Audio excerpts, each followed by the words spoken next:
Well, earlier on, I spoke to Mark Pearson, founder and managing partner at international property investment company Baron and Cabot. I began by asking him what are challenges Africans face when looking to invest in the diaspora. Take a look. The number one issue is always the same with international clients. It's really knowing the market and where you're investing. One of the challenges, obviously, if you're not in the country you're investing in, how do you understand more about it? And one of the benefits with the UK market is the reason it's voted number one most transparent market in the world is because part of the reason is because the data is all published online. So if you need to know the crime statistics, you need to know the average salary, the average property growth in a particular part of a particular city, within a small part of a city, it's all available online. So that helps a lot of the original problems. Secondary to that, historically, mortgages were slightly more challenging for some countries in Africa, not all, but some countries in Africa had challenges getting finance.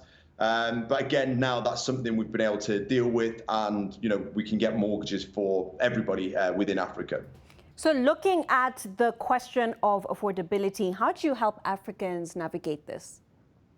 Yeah, well, I mean, look, it depends where you are in Africa. A lot of cities we're in now, and we go and visit. Apartment costs or housing costs are comparable to some cities in England. So I was in Nairobi not too long ago. Property prices there. I was in Lagos not too long ago. Again, property prices there, are comparable with the UK.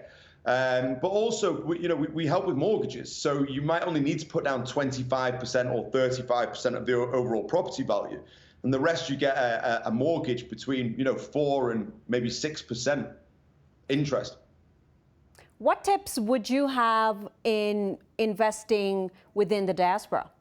Yeah, look, the first thing is protect yourself, and making sure that you feel comfortable and safe is number one. The first thing you do is don't lose money. The second thing is make as much money as you possibly can, right?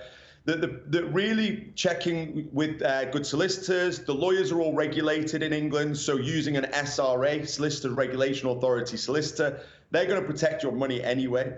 But then following up from that, invest in areas with an undersupply of property and over demand, with growing wealth, and places where you can get a mortgage, and you're always going to do quite well. The UK market's been very, very consistent for the last 20, 30 years. So you can do well so long as you just do the basics to protect yourself. How can we make investing easier?